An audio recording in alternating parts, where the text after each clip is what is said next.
ngasi mayamda lijagadauriba wari asi Thaubalagi sahi anigi mamangda laikhidrabi ibok amana libiramba warini. Ibokna libiramba warisiga laikai adugi ahalaman singna libirakpa wariga khenaba khara yaurabasu adumdi manai. Ngasi wari asi laikhidrabi ibok aduna libiramba wari adugi matung ina lijarake mayam punna taminarase.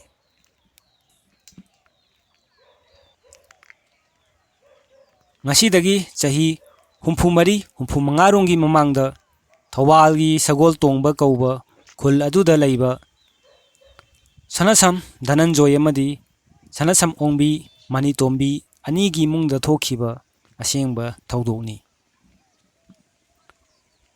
Dhananjoy lairik laisu haiba nisa pusa chadaba yamna gyan taba nupa ama oina horaklami.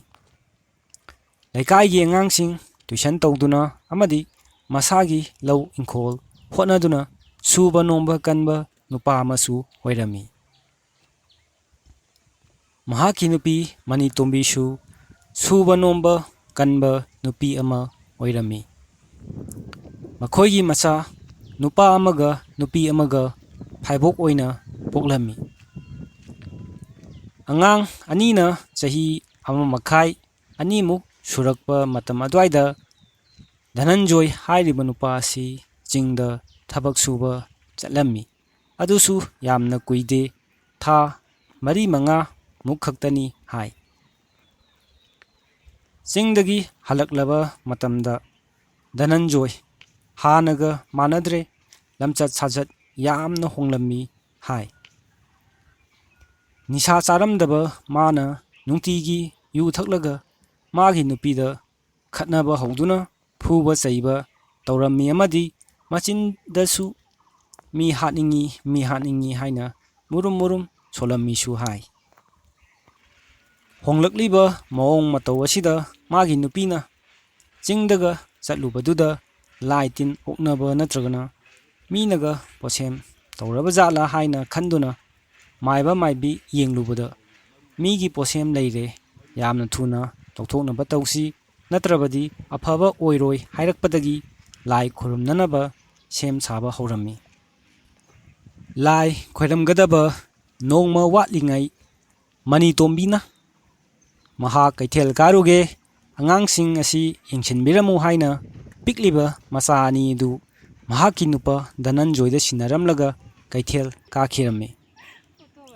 Manitombina kaithel kumlakpada machagi kappoi lauboi tawba makhol ama takhirammi maduda mahakna kaidorabjano khanduna macha kauraduna imung changge tawbada thong lolambadagi chaksanga punba ka adugi thongnauda yenglubada magi nupana macha animak halaga makhutta singjang paiduna leplaga leirambadu ubadagi Manitombina iba pakhatna mi hale haina laurakpadagi thangnaba mising chensinlaktuna thaudo adu khangnarami.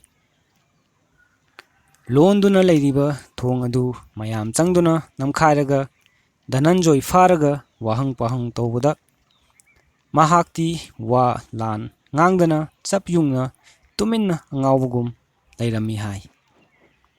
Laikaina Dhananjoybu polista sinarami aduga angang anidugi asiba hakchang adusu laikai adugi turel torbanda punna phumlammi. Madugi matungdagi Manitombisu wakhal lainana naduna sikhirami. Dhananjoysu sikhirami. Machin manaw phumkhiba mafam adudagi ikhang khangudana haibong pabi anisu phaibok oina punna haurakpadagi mayamna angang aniduna olakpani haina launarami.